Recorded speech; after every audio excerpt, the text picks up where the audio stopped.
mainit na balita ngayong tanghali. Pagdinig ng Senado kaugnay sa kontrobersyal na People's Initiative, ipagpapatuloy ngayong araw.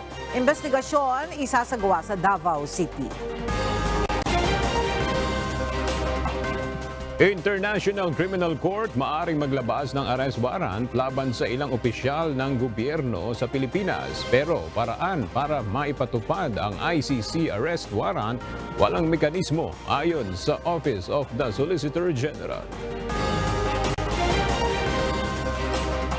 Pamamahagi ng dagdag social pension sa mga indigent senior citizens sinimula na ng DSWD ngayong araw. Panibagong big-time oil price hike posibleng ipatupad sa susunod na linggo. At Panagbanga Festival 2024, opisyal na bubuksan sa Baguio City bukas.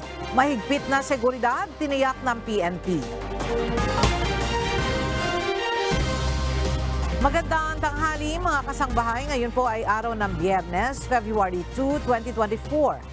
At una sa mga balita, ngayon tanghali, hindi naabot ng gobyerno ang tinatarget na Gross Domestic Product Growth o GDP sa taong 2023.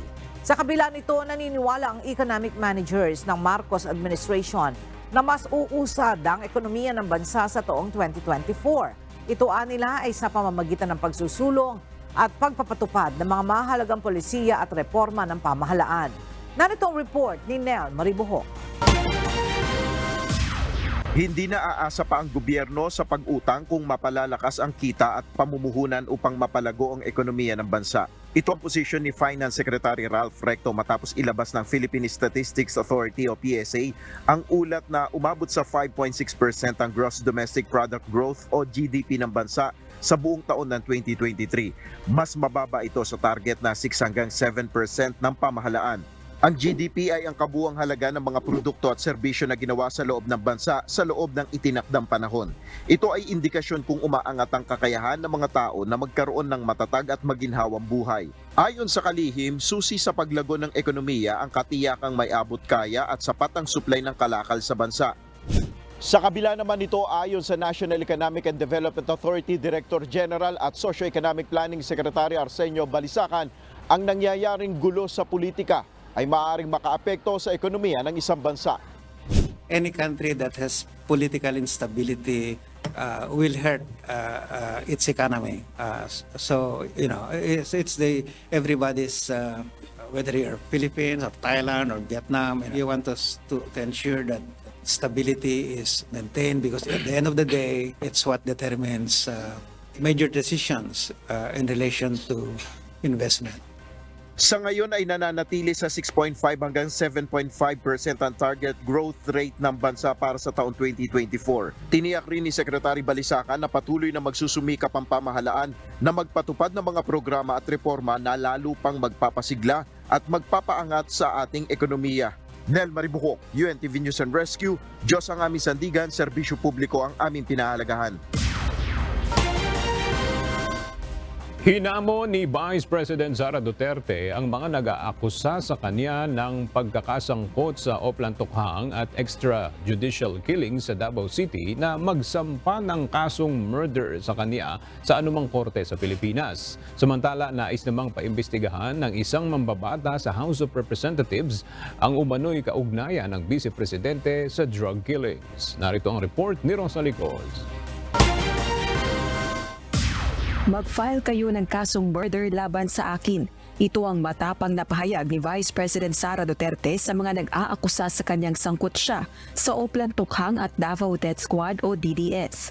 Ayon sa Vice Presidente, sa buong buhay niya ng pagiging public servant, ngayon lamang siya nadawit sa Oplan-Tukhang at ipinipilit na maidawit bilang akusado sa International Criminal Court o ICC. Sa mga taon na nagsilbi ako bilang Vice Mayor at Mayor ng Davao City, ni minsan ay hindi naugnay ang aking pangalan sa isyong ito.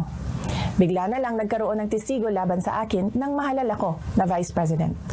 At kabilang na nga ako ngayon sa mga akusado sa International Criminal Court. Ginawa ni VP Sara ang pahayag matapos ang akusasyon ng dating pulis at self-confessed Davao Death Squad o DDS member na si Arturo Las Cañas na utak umano ang Vice President ng Oplan Tokhang. Muli namang iginiit ni Vice President Duterte na paglapastangan sa ating soberanya at sa karangalan ng Pilipinas ang pagpupumilit ng ICC na pakialaman ang justice system ng bansa. Nanawagan naman si House Deputy Minority Leader at ACT Teachers Party List Representative Franz Castro sa liderato ng Kamara na imbestigahan ng umano'y kaugnayan ni Vice President Duterte sa drug killings. Anya, nakakabahalang maging sangkot ang isang kalihim ng Education Department sa matitinding aligasyon. Ayon sa mambabatas, hindi nakapagtataka kung bakit ayaw makipagtulungan ng Vice Presidente sa ICC. Well, kapag nag-file na kami ng resolutions o mag-imbestiga ang Kongreso, wala siyang choice kasi in aid of legislation naman or eto kasi this involves din yung human rights, no, violation. So tingnan lang natin kung hanggang saan natin mapupush na o dapat na or hanggang saan yung powers ng Kongreso para mapa-attend etong si Vice President Sara Duterte. Kasi involved talaga dito yung masyado napakahalagang usapin, yung human rights violations. Ayon naman sa isang House Deputy Majority Leader, kailangang dumaan sa proseso ang panukalang ito. There are other matters that we need to look into. So depende siguro, dadaan pa yan sa House rules, sa committee level. Rosalie Coz, UNTV News and Rescue. Diyos ang aming sandigan, serbisyo publiko ang aming pinahahalagahan.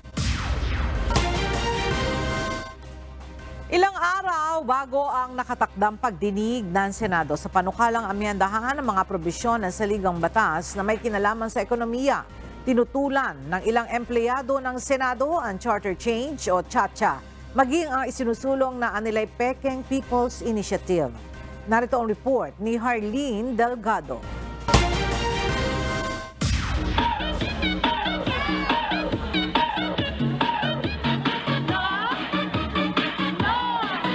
Idinaan sa pag-indak ng ilang miyembro ng Unyon ng mga Empleyado ng Senado ang kanilang pagtutol sa Charter Change o CHA-CHA.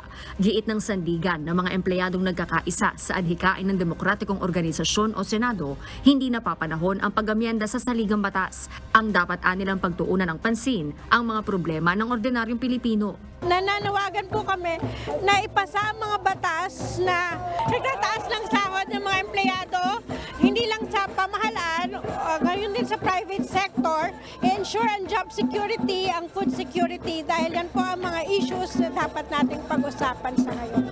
Tinututulan din ng Senate Employees Union ang kontrobersyal na People's Initiative at bagus tinawag itong Pekeng Inisyatibo sa Senator J.V. Ejercito na sang-ayon sa Economic CHA-CHA na kaisa rin sa pagtitipon at nagpahayag ng pagtutol sa People's Initiative. Sa isang mensahe, tiniyak ng Senate President Juan Miguel Mig-Zubiri na poprotektahan ng Senado at ang mga empleyado nito. Alam ko po na dahil sa charter change na isinusulong sa People's Initiative, marami sa ating mga Senate employees ang nag-alala. Gagawin ko ang lahat para protektahan ang ating demokrasya, protektahan ang ating institusyon, at protektahan ang ating mga empleyado. Sa Lunes, sisimulan na ng subcommittee ng Senate Committee on Constitutional Amendments and Revision of Codes ang pagdinig sa resolution of both houses number 6 na layong amyendahan ang economic provisions ng saligang batas. Pero pangamba ng ilang grupo, bubuksan lang nito ang pinto para sa political CHA-CHA. Kahit ano pa yan, kahit anong formasyon o pamamaraan ng pag-tinker with the Constitution means might as well nabuksan na. Masyadong maiksi yung termino ng isang presidente. So, it's important na sa economic CHA-CHA pa lang, irehistro na natin bakit siya mali. Tingin nyo ba ang ating kahirapan galing sa Constitution? I don't think we should blame the Constitution for the corruption and the poverty that's happening today. Kasi may kontraktualisasyon. Kasi walang lupa ang magsasaka. You can never, ever develop if that's the situation of the economy. Kung magdidinig sila para lang ipalabas nila ang mga kamalian ng paggagawa ng PI, kung ano man ang gusto nilang sabihin sa PI, edi papayag kami dyan. Pero kung mag-meeting sila para ituloy ang chacha, no na no kami dyan. Tiniyak naman ni Senator Juan Edgardo Sonny Angara na siyang mangunguna sa pagdinig na limitado lamang sa economic amendments ang magiging diskusyon at hindi tatalakayin ng anumang amyendang pampolitika. Harleen Delgado, UNTV News and Rescue. Diyos ang aming sandigan, serbisyo publiko ang aming pinahahalagahan.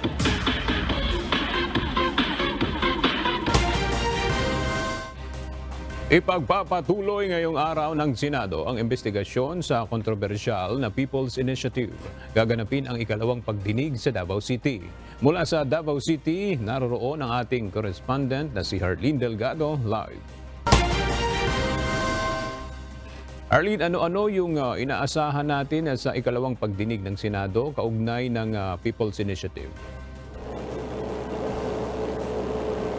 Aga, kabilang nga sa mga inaasahan sa pagpapatuloy ng investigasyon ng Senado ay yung mga bagong testimonya ng mga testigo mula rito sa Davao City kaugnay na ng tinaguriang Peking People's Initiative. Aga maagang naghanda ang ilang kawani ng Senado at Senate Committee on Electoral Reforms and People's Participation para sa ikalawang pagdinig kaugnay ng People's Initiative. Kabilang sa mga inaasahang dadalo ang chairperson ng Senate panel na si Senator Amy Marcos, Senator Ronald Bato de la Rosa at Senator Christopher Bongo. Isa sa inaasahan ay ang mga bagong testigo sa umano'y bayaran at paggamit ng ayuda para sa signature drive. Aalamin din aga kung makakapunta ang mga individual na ipinasampi na noong nakaraang pagdinig, gaya ng isang attorney Anthony Abad na siyang nakapangalan sa signature forms na unang kumalat sa mga barabarangay. Ganoon din ang ilang umano'y local officials na pinangalanan ng mga unang testigo mula sa Bukidnon na nag-utos umano na magpapirma sa mga residente. Layon din ang pagdinig na matukoy at mapanagot ang mga nasa likod ng tinaguriang Politicians Initiative kung mapatutunayang nagkaroon ng paggamit sa public funds sa umano'y bayaran sa pirmahan. Aga sa ngayon, nagpapatuloy yung paghahanda ng ilang kawani ng Senado at Senate panel dito nga sa venue sa Davao City at mamayang 2:00 ng hapon, sisimulan yung pagdinig ng Senate Committee on Electoral Reforms and People's Participation. Bagaman wala pa naman tayong nakukuhang kumpirmadong impormasyon aga, no? Pero ating nga antabayanan kung magkakaroon ng pagkakataon na magkadaupang palad o magkaroon ng pulong si Senator Marcos at si dating Pangulong Rodrigo Duterte. At yun muna ang update mula rito sa Davao City. Balik sa'yo, Aga. Alright, maraming salamat sa iyo, Harleen Delgado. Inaasahang maiibsan na ang tensyon sa pagitan ng Senado at Kamara sa pagsulong ng Resolution of both Houses No. 6 o RBH 6 na layong amyendahan ang economic provisions ng 1987 Constitution. Ayon kay House Deputy Majority Leader at ACT-CIS Party List Representative Erwin Tulfo, direktiba ni House Speaker Martin Romualdez sa mga kapwa kongresista, balik trabaho na sa gitna ng bangayan kaugnay ng kontrobersyal na People's Initiative campaign. Narito ang report ni Rosalie Coz. Handa ang House of Representatives na sundin kung anuman ang magiging desisyon ng Korte Suprema sakaling iakyat doon ang usapin ng People's Initiative. Ayon kay House Deputy Majority Leader at ACT-CIS Party List Representative Erwin Tulfo, direktiba ni Speaker Martin Romualdez sa mga kapwa kongresista na magbalik trabaho na kasunod ng bangayan bunsod ng mga kontrobersya sa signature campaign. At sa pagsisimula ng pagdinig sa Resolution of both Houses No. 6 na layong amyendahan ng economic provisions ng 1987 Philippine Constitution sa Senado, inaasahang maiibsan na ang tensyon sa pagitan ng dalawang kapulungan ng Kongreso. Ayaw na nga ho natin ng nagkakaroon ho ng problema na nagkakawatak-watak po yung bayan at lahat, imbis na mag-focus sa pagpasa ng mga batas, napo-focus na lang po sa away, bangayan.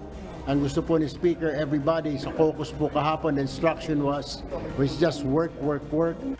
Kinakailangang maipasa sa Senado at Kamara ang RBH 6 na inihain ni Senate President Juan Miguel Zubiri.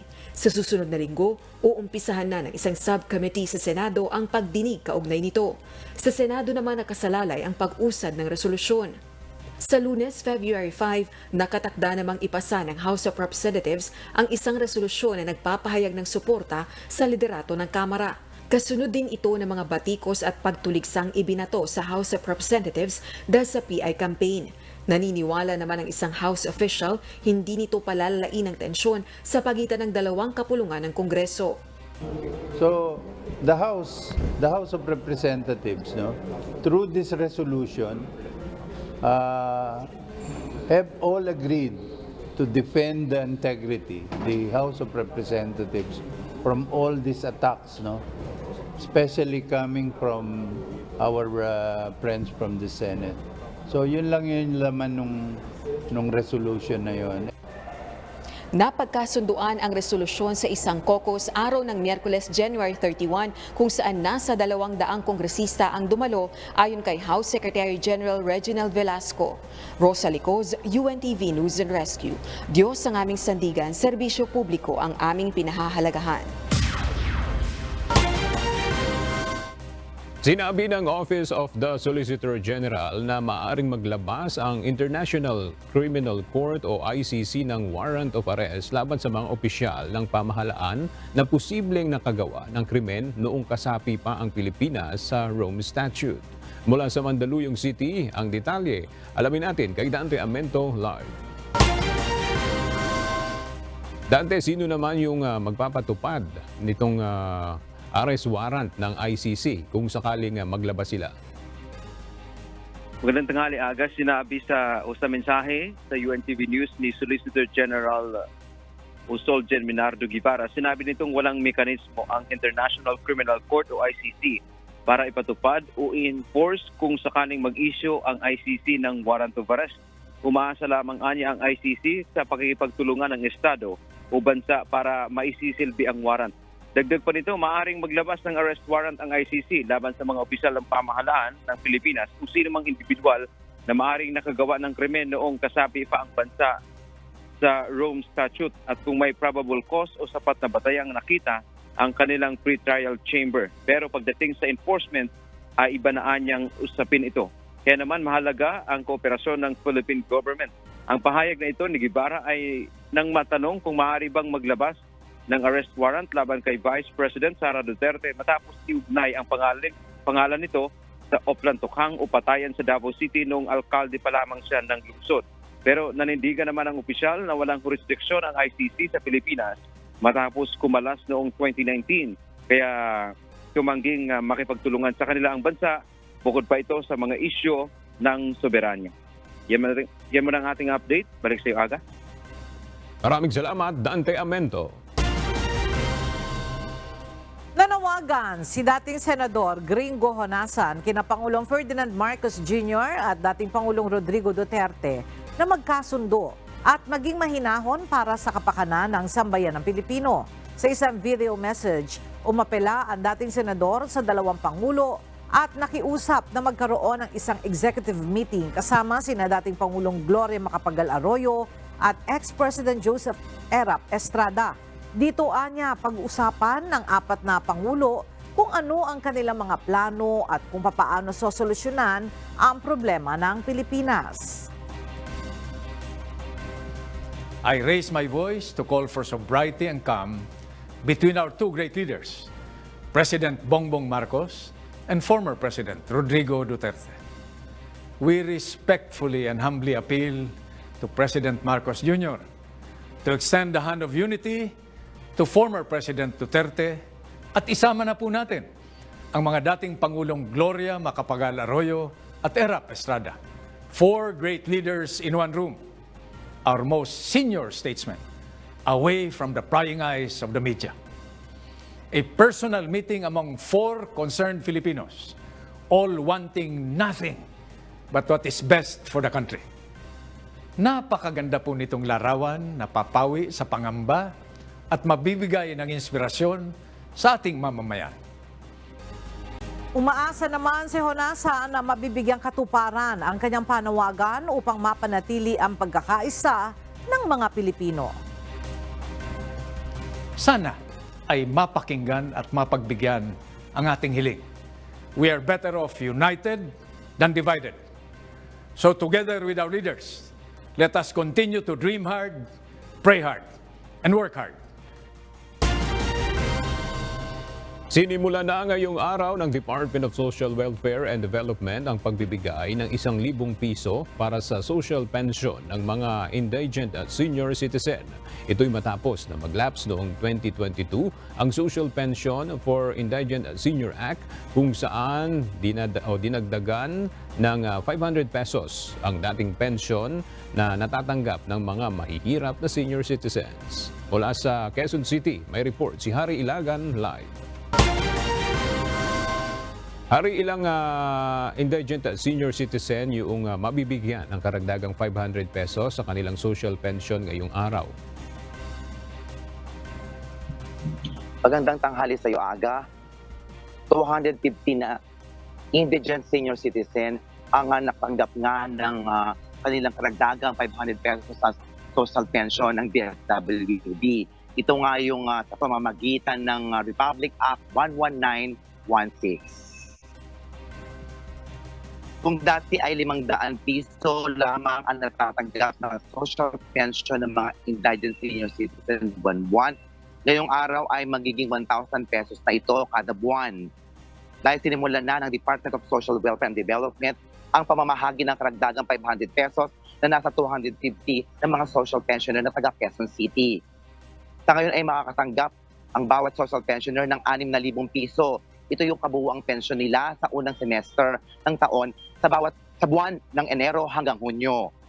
Matatanggap naman ng mga kwalipikadong senior citizen ang kanilang pangalawang social pension payout na 6,000 piso sa susunod na semester ng taon. Sa kabuuan ay makakatanggap na ng 12,000 pesos kada taon ang mga kwalipikadong senior citizen para sa kanilang social pension.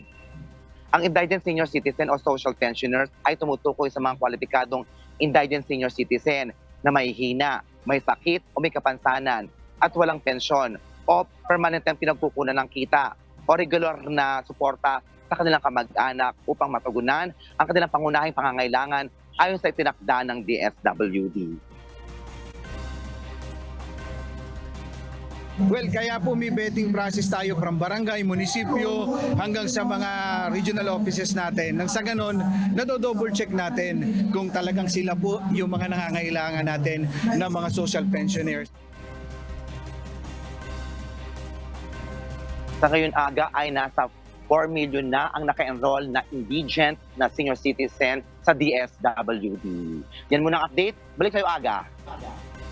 Alright, maraming salamat, Hari Ilagan. Nakatakdang magdagdag ng bagong benepisyaryo ng Pangtawid Pamilyang Pilipino Program o 4Ps ang Department of Social Welfare and Development o DSWD sa darating na Setyembre ngayong taon. Manggagaling ang mga bagong benepisyaryo ng programa sa listahan ng mga wait-listed beneficiaries na inassess ng listahanan 3 o ng National Household Targeting System for Poverty Reduction o NHTSPR. Ayon sa head ng 4Ps National Program Management Office na si Director Gemma Gabuya, inaasahang nasa 200,000 household beneficiaries na may non-eligible children ang otomatikong lalabas sa programa. Samantala, aabot naman sa nasa 1.24 million na mga pamilya ang posibleng alisin na ng Department of Social Welfare and Development o DSWD sa listahan ng Pantawid Pamilya Pilipino Program o 4Ps ngayong 2024. Ito ang mga pamilyang nakaabot na sa self-sufficiency o ang mga may kakayanan na suportahan ang kanilang pangangailangan.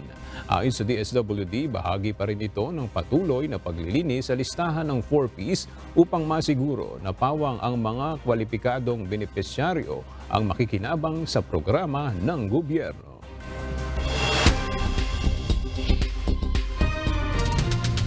Roundup Balita. Bad news para sa mga motorista. Panibagong big-time oil price hike ang posibleng ipatupad ng mga kumpanya na langis sa susunod na linggo. Sa inisyal na pagtaya ng ilang oil industry players, maaaring tumaas na naman ng mahigit sa piso ang presyo ng kada litro ng diesel. Habang nasa 75 hanggang 95 centavos naman ang posibleng maging dagdag sa kada presyo ng gasolina. at mahigit pisong dagdag rin sa presyo ng kerosene. Sa Lunes, nakatakdang i-anunsyo ng mga kumpanya ng langis ang final price adjustment na ipatutupad sa araw ng Martes, February 6. Kapag nagkataon, ito na ang ikalimang magkakasunod na linggo ng oil price hike mula nang pumasok ang 2024. Umaasa ang Bangko Sentral ng Pilipinas na maaring bumagal sa 2.8% hanggang 3.6% ang maitatalang inflation rate sa bansa ngayong January 2024. Mas mababa ito sa 3.9% na inflation rate na naitala noong December 2023. Ayon sa BSP, ilan sa mga faktor na posibleng makaapekto sa pagbagal ng inflation ngayong Enero ang presyo ng gulay at asukal. Gayunman, posible pa rin itong hatakin ng mataas na presyo ng iba pang agricultural products gaya ng bigas, karne, prutas at isda, gayon din ang mataas na presyo ng langis. Sinimulan na ng Department of Transportation o DOTR ang konstruksyon ng EDSA Busway Stride Project o ang paglalagay ng dagdag na terminal ng busway sa North Avenue. Nasimulan ng putulin ang footbridge na nagdudugtong sa Cyber West at SM North EDSA. Bunsod nito, tanging ang MMDA footbridge na lang ang pwedeng tawiran papunta ng mall mula sa West Avenue. Batay sa abiso ng Barangay Santo Cristo, tatagal ng 180 days ang proyekto. At upang hindi ito magdulot ng pagbigat ng daloy ng mga sasakyan, isasagawa lamang ang konstruksyon mula alas 11 ng gabi hanggang alas 5 ng umaga. Magpapatupad din nila ng traffic rerouting sa lugar kapag mayroong bahagi ng kalsada na kakailanganing isara. Unti-unti nang humihina ang amihan ayon sa Pag-asa. Ngayong buwan, inaasahan na mas mararamdaman ang epekto ng umiiral na El Nino phenomenon. Dahil dyan, posibleng wala o isa lang na bagyo ang maaaring dumating sa bansa ngayong buwan ng Pebrero. Sakaling may mabuong mga bagyo ay hindi ito inaasahang papasok sa Philippine Area of Responsibility o PAR. Maliit pa rin ang tsansa na maging bagyo ang low pressure area na nasa labas ng PAR. Huli itong namataan sa layong 310 km timog ng Zamboanga City. Inaasahang malulusaw na ang LPA sa weekend. Dahil naman sa trough ng LPA, magiging maulap ang kalangitan na may kalat-kalat na pag-ulan at pagkulog at pagkidlat sa Mindanao, Central Visayas, Negros Occidental at Southern Leyte. Ang amihan naman ay magdudulot ng maulap na kalangitan na may mahihinang pag-ulan sa Aurora, Quezon at Bicol Region. Ang Metro Manila at nalalabing bahagi ng Luzon ay makararanas pa rin ng bahagya hanggang sa maulap na kalangitan na may paminsan-minsang mahinang pag-ulan.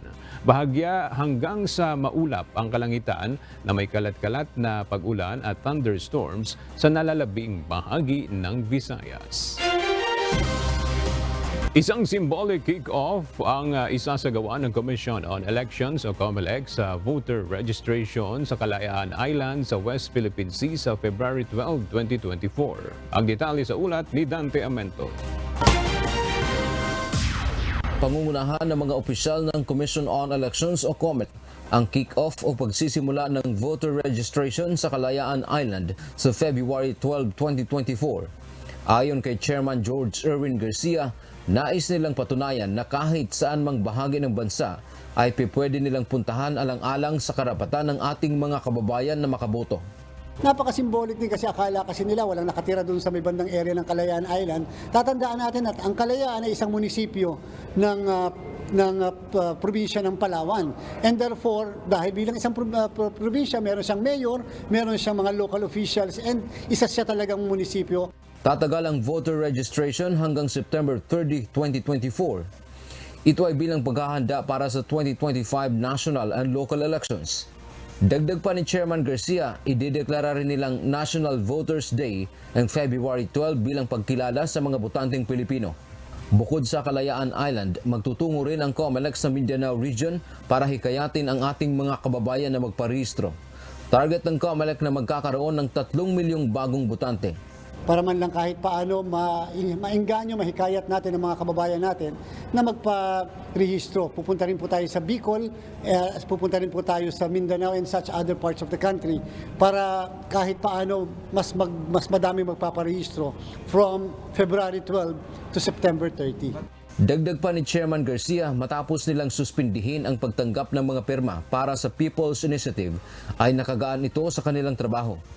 Ngayon ay mapagtutuunan na nila ng atensyon ang 2025 elections at kabilang na nga rito ang voter registration. Medyo nakangiti ang inyong Commission on Election. So kahit paano po medyo nawala sa aming mga dibdib yung napakabigat din na trabaho na inaasahan natin kung sakasakali magtutuloy-tuloy pa muna itong mga pagtanggap natin ng mga lagda. Dante Amento, UNTV, News and Rescue. Diyos ang aming sandigan, serbisyo publiko ang aming pinahahalagahan. Bagaman wala pang naiuulat ang Council for the Welfare of Children na kaso sa Pilipinas ng mga menor de edad na nabibiktima ng artificial intelligence o AI-generated child sexual abuse and exploitation. Binigyan din ng ahensya na dapat mas maging maingat ang mga magulang sa pagbabantay sa kanilang mga anak sa paggamit ng internet sa gitna ng paglaganap ng mga ganitong kaso sa buong mundo. Narito ang report ni JP Nunez.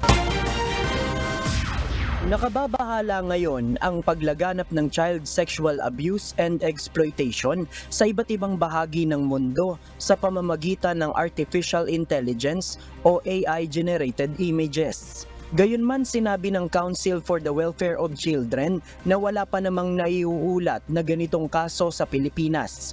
Ngunit sa Estados Unidos, libo-libo na ang kaso ng AI-generated child abuse. Paliwanag ni Undersecretary Angelo Tapales na siyang Executive Director ng Council for the Welfare of Children na kukuhaan niya ang AI-generated images ng mga bata sa pamamagitan ng mga open source na website. Gayon din sa image generating tools at image editing softwares. Sa pamamagitan nito, maaaring i-edit at gawing mahahalay ang larawan ng mga kabataan at saka ibebenta sa dark web.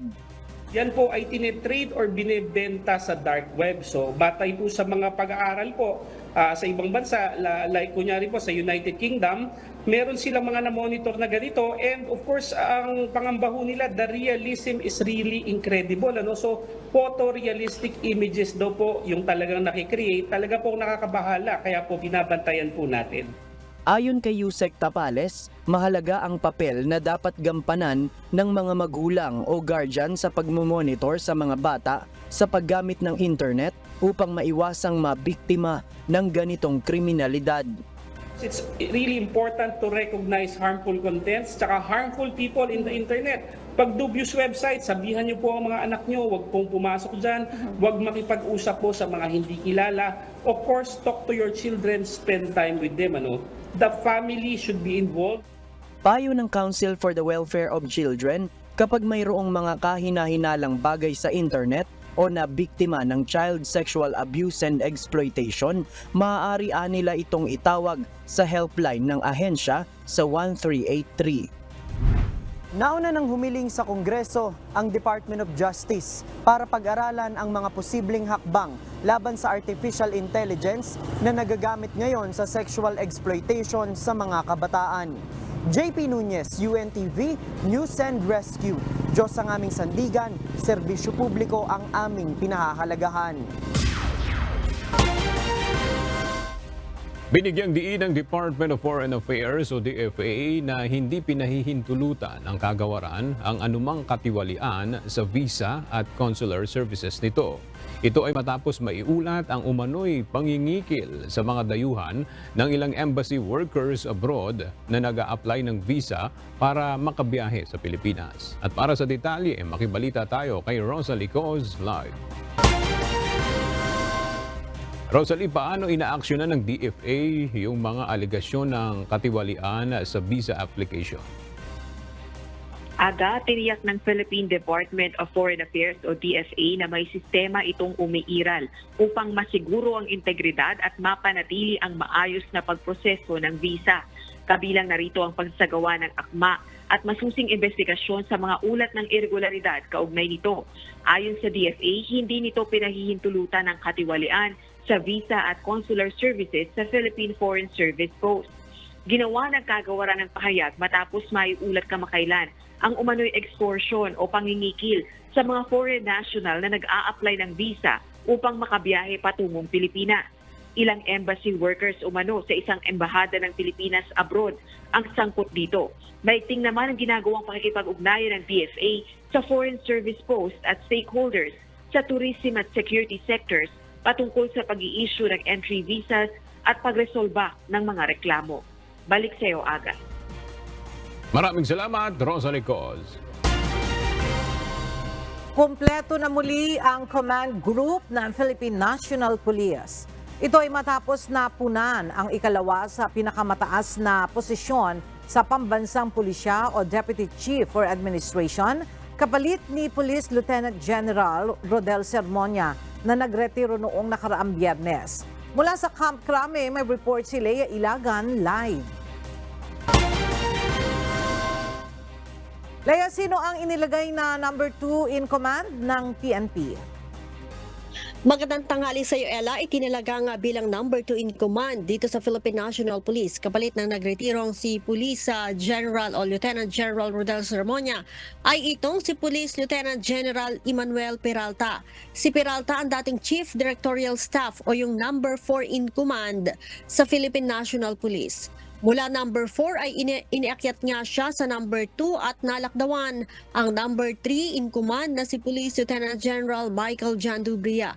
Si Peralta ay naging direktor ng Directorate for Operations bago umakyat sa command group. Pinamunuan din ito ang Police Regional Office 1 o Ilocos Region. Naging direktor din ito ng Southern Police District kung saan sakop ang 6 na syudad at isang munisipalidad sa Metro Manila na kinabibilangan ng Muntinlupa, Parañaque, Las Piñas, Pasay, Makati, Taguig at Pateros. Si Peralta Ella ay mista ni PNP Chief Police General Benjamin Ocorda Jr. na mula sa PMA Sambisig Class of 1991. Si Peralta ay mayroon pang 6 na buwan sa serbisyo bago ang kanyang mandatory retirement age of 56 sa August 24. Ella? Alright, maraming salamat, Leia Ilagan.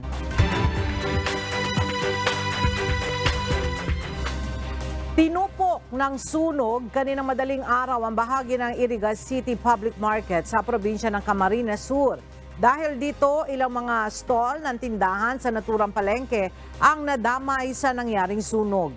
Mula sa Daet, Camarines Norte, makibalita tayo kay Brian Baldaraje, live. Brian, ilang stall dyan sa Iriga City Public Market ang nasunog at tukoy na ba kung ano yung pinagmulan nito? Dito sa Iriga City, isang sumiklab na linya ng kuryente sa poste malapit dito sa palengke ang naging sanhi ng pagkasunog ng Iriga City Public Market kaninang madaling araw. Ayon pa sa mga otoridad, Ella, na patakan ng apoy mula sa poste ang trapal ng isang tindahan sa naturang palengke dahilan para mabilis na kumalat ang sunog sa katabi nitong mga stall. Ayon naman sa mga nakasaksi, pasado alas 11:30 ng gabi na mag-umpisa ang nangyaring sunog. Agad itong nai-report ng mga nagbabantay sa mga stall sa Bureau of Fire Protection, kaya naman agad na nakaresponde ang mga ito dahilan para mabilis na matupok ang sunog na umabot hanggang alert level 4. Tumagal lamang na mahigit 2 oras ang nangyaring sunog bago ito ideklarang fire out. Nakatulong din, Ella, anya sa mabilis na pagkaapulan ng sunog ang fire hydrant malapit sa palengke. Sa ngayon, Ella, patuloy pang inaalam ng mga otoridad kung gaano kalaki at magkano ang naging damage ng nangyaring sunog. Wala din naitalang nasaktan o namatay sa nangyaring insidente. Kaugnay nito, Ella, ayon sa local government unit ng Iriga City, bagamat inaalam pa kung ilang stall ang nadamay sa nangyaring sunog, umabot naman sa 109 na mga nagtitinda ang naapektuhan sa nangyaring sunog sa Iriga City Public Market.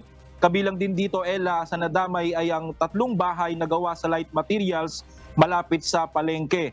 Sa ngayon, Ella, naghahanda na ang Iriga City LGU upang makapagpadala agad ng tulong sa mga apektadong pamilya gaya ng mga relief packs. Inihahanda na rin ng Iriga City LGU ang relocation area ng mga apektadong may-ari ng pwesto sa nasunog na palengke upang agad itong makabalik sa kanilang hanap buhay. Yan muna ang latest mula dito sa Bicol. Balik sa inyo, Ella. Maraming salamat, Brian Baldarahe. Formal nang bubuksan bukas sa Baguio City ang Panagbanga Festival 2024. Ito na ang ika-28 edisyon ng Flower Festival ngayong taon, kung saan binuksan na rin ang Panagbanga Scapes, Baguio Blooms at Market Encounter. Mula sa Baguio City, makibalita tayo kay Grace Doctolero live. Grace, kumusta ang paghahanda dyan sa Baguio para sa formal na pagbubukas ng Panagbanga? Yes, Ella, hindi pa nga formal na nagbukas ang Panagbanga 2024 pero una nang binuksan sa publiko ang Panagbanga Scapes, a garden exhibit. 11 professional landscapers ang nakinabang sa kompetisyon sa Melvin Jones Football Ground para sa open category at sa Juan Luna Drive para sa vertical garden category. Binuksan din ang isang buwang Baguio Blooms, the Market Encounters sa Burnham Park kung saan makakabili ng iba't ibang mga produkto at pagkain. Sa February 3, araw ng Sabado, ang grand opening parade and program. Tampok dito ang mga performances ng 6 na elementary schools para sa elimination round ng street dancing at drum and lyre competition. Bagamat wala ng subsidiyang natatanggap ang mga organizer mula sa Baguio LGU, tiniyak ng Baguio Flower Festival Foundation Incorporated o BFFFI ang kanilang pondo para sa pagsasagawa ng mga aktibidad. Muling tiniyak ng BCPO ang kanilang kahandaan kasama ang mga force multipliers at medical responders sa pagbabantay kasabay ng malalaking parada. Ang tema ng Panagbanga ngayong taon, Celebrating Traditions, Embracing Innovation. Ella, asahan na rin ang nasa 250 metric tons na basura kada araw ang inaasang itatapon ng General Services Office Baguio sa kasagsagan ng Panagbanga Festival. Plano ng GSO na mapabilis ang pagkolekta ng mga basura sa lungsod. Nung nakaraang taon, Panagbanga Festival umabot sa higit 250 metric tons ng basura kada araw ang kanilang itinapon kumpara sa higit 180 metric tons ng basurang itinatapon sa mga normal na araw. Yan muna ang balita mula dito sa Baguio City. Balik sa iyo, Ella. Maraming salamat, Grace Doctolero. Maaari nang gamitin ng mga magsasaka sa Central Luzon ang e-wallet ng Intervention Monitoring Card o IMC para sa mas mabilis na pagkuha ng financial assistance na ipagkakaloob ng Department of Agriculture. Mula sa Malolos, Bulacan, makibalita tayo kay Nestor Torres live. Nestor, ngayon pa lamang ba gagamitin ng mga magsasaka dyan sa Region 3 itong e-wallet? At sino-sino ba maaaring pagkalooban nito? Yes, Ella, magandang tanghali. Ito nga yung nasabing e-wallet ay para ito sa mga magsasaka na lehitimong nakatala sa Department of Agriculture sa mga munisipalidad. At ito ay ngayon pa lang sisimulan sa Central Luzon para mas mabilis yung kanilang pagkuha ng kanilang mga financial assistance na nanggagaling sa Department of Agriculture. Sa kauna-unahang pagkakataon, isinagawa na ng kagawaran ng pagsasaka sa gitnang Luzon ang pilot launching ng Intervention Monitoring Card o IMC. Ang nasabing IMC ay maaari nang ibigay ng Department of Agriculture sa mga magsasaka sa Central Luzon para sa kanilang fertilizer assistance. Nitong January 30 lang, unang nakinabang dito ang mga magsasaka sa Nueva Ecija. Nasa 102 na lokal na magsasaka mula sa bayan ng Aliaga na nakapagkalooban naman ng nasabing Intermonitoring Card o IMC. Layo ng aktibidad na bigyang daan ang pagpapadali ng pagbibigay ng assistance para sa mga magsasaka gamit ang e-wallet. Sa ganitong paraan, mas magiging accessible sa mga magsasaka ang pagkuha ng kanilang assistance mula sa DA, kagaya ng abono at pataba at financial assistance. Katuwang ng DA ang Department of Bank of the Philippines of DBP at Universal Storefront Services Corporation o USSC para may sakatuparan ng kagawaran ang mabuting layunin sa nasabing programa. At yung latest live mula dito sa Bulacan. Balik sa iyo, Ella. Maraming salamat, Nestor Torres. Inaprubahan ng Estados Unidos ang planong serye ng strikes sa Iranian targets sa Syria at Iraq. Ayon sa mga opisyal, mangyayari ang strikes sa mga susunod na araw at kung ipahihintulot ng weather conditions. Kasunod ito ng drone attack na kumitil sa 3 US soldiers sa Jordan na malapit sa Syrian border. Sinisisi naman ng Estados Unidos ang isang Iranian-backed militia group sa pag-atake. Nasagip ang 7 trabahante sa isang planta ng Procter & Gamble sa labas ng Istanbul, Turkey matapos ang 9 na oras na hostage situation. Bilang protesta umano ang insidente sa nangyayaring gera sa Gaza. Nirescue ng Turkish police ang mga biktima matapos na mag-bathroom break ang suspect. Batay sa ulat, hindi naman nagtamo ng anumang injury ang mga hostage at agad na inaresto ang suspect kasunod ng rescue operation. Iniimbestigahan pa ng mga opisyal ang insidente. Humingi ng paumanhin si U.S. Secretary of Defense Lloyd Austin dahil sa paglilihim ng kanyang prostate cancer diagnosis at hospitalization kay President Joe Biden at iba pang opisyal ng pamahalaan. Aminado siyang dapat binanggit niya ito agad sa Pangulo. Late December 2023 at early January 2024 nang mawala ng public engagements si Austin matapos magkaroon ng komplikasyon kasunod ng minor prostate surgery noong December 22. January 4 lang nang malaman ng White House ang hospitalization ni Austin, samantalang January 9 lang nang malaman ito ni Biden. At sa ating pong iiwang mga salita ng Diyos na ating sandigan mula sa Aklat ng Kawikaan, Kapitulo 10, versikulo 19 na nagsasabi, sa karamihan ng mga salita ay hindi nagkukulang ng pagsalangsang, ngunit siyang nagpipigil ng kanyang mga labi ay gumagawang may kapantasan.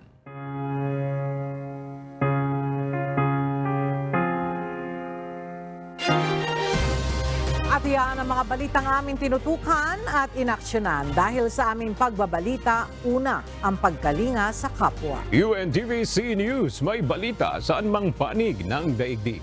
At dito sa UNTV, Diyos ang aming sandigan, serbisyo publiko ang aming pinahahalagahan. Magandang tanghali at Happy Weekend!